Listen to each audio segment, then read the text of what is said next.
Hi, it's time for another verb of the day. Today's verb is populate. Let's take a moment to look at some of the definitions or the ways that we use this verb.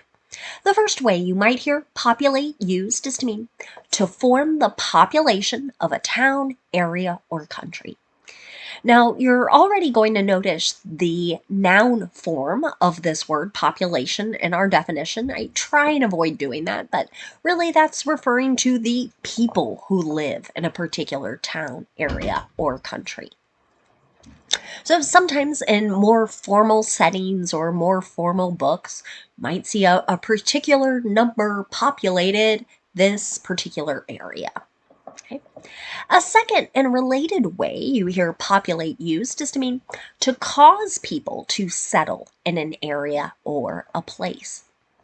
Sometimes as we read history books, you might see things like the discovery of a certain natural resource resulted in so many people populating a particular area, causing them to move or make homes in that particular area.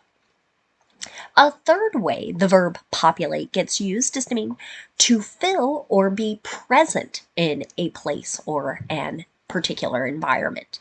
So here we could be talking about people, but we could also be talking about things filling or existing in a particular place. A fourth way you hear the verb populate used is a little more connected to modern day and are filling out of forms or documents, particularly when it's done online or electronically. So anytime we're adding data, adding information to a section that had previously been empty, you might hear that particular verb used. We're populating the form. You should know that populate is a regular verb. To make the progressive form of this verb, I'm going to drop the E and then I'm going to add ing to form populating. The past tense and participle forms of this verb can be made by just adding D, since this verb already ends in an E. Now our base verb, populate, ends in a T sound. This means when I add the ed ending, I'm going to add an extra syllable to my verb. And the sound I'm going to make is like this. It's id.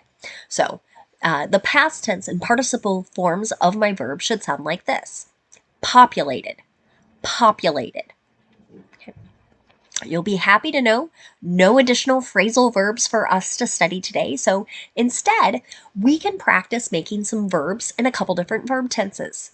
Today, let's practice the present perfect and the simple future using will. We'll start with the present perfect.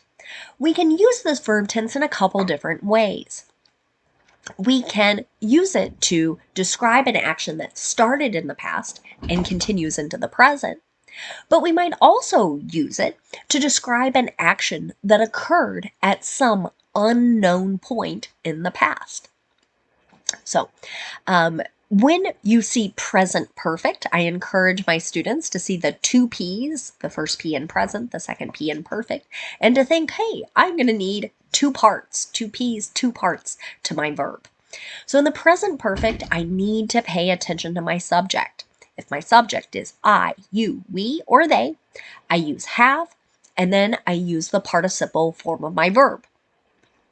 And because populate is a regular verb, it's just my past tense ending. Now, if my subject is he, she, or it, I use has, and then the ed form of the verb. Let's take a look at an example sentence. The school has populated the new research facility with 2,000 scientists and staff members. So here we're talking really about a group of people, 2,000 people in this case, being assigned kind of a workspace in some new facility. So this must be most likely a college or university here, talking about the new people who are going to make kind of their work home in this environment. Now, if I want to make a negative present perfect sentence, again, I pay attention to my subject. I use have or has, then not, and then the participle form of the verb.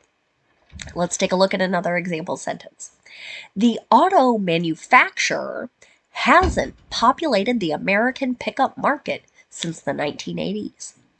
So this definition might go back to our third, just saying it hasn't existed within a particular place or space.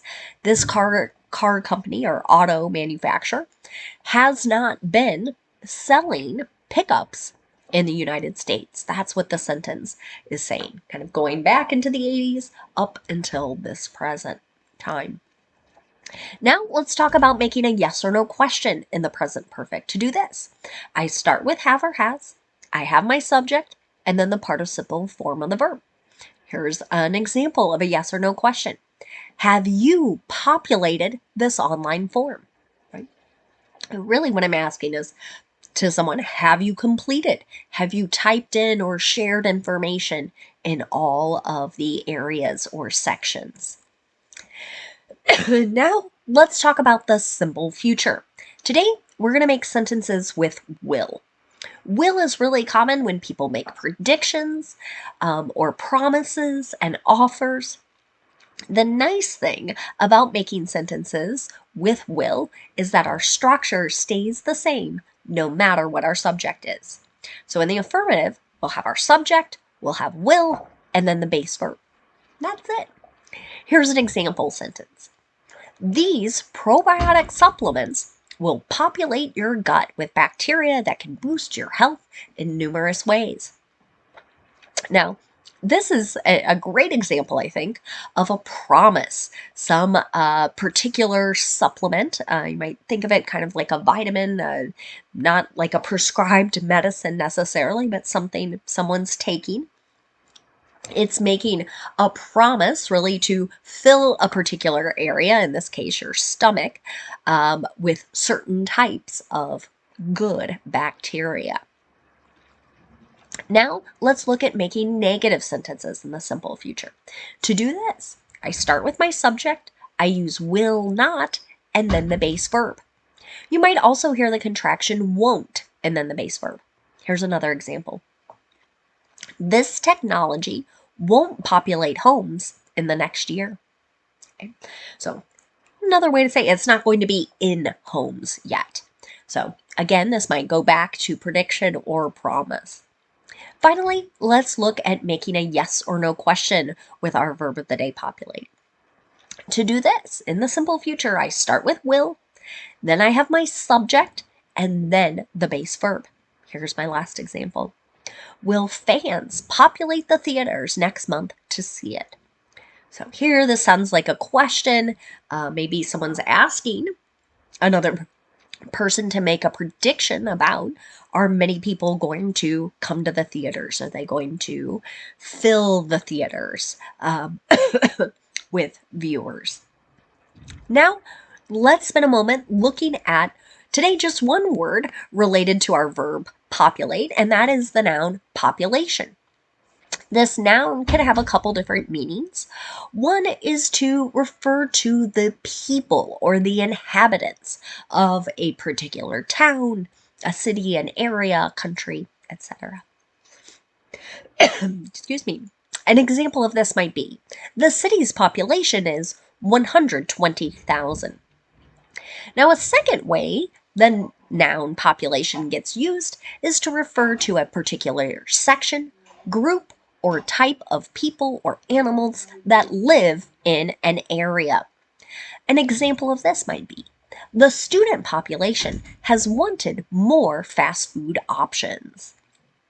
I live in a college town, and this is something that I hear quite often. So this particular section of the people living in the area. So here it's referring to college students, and they are continually asking, why doesn't our town have more fast food choices or options? Thanks so much for watching today's video. I hope you have a great day.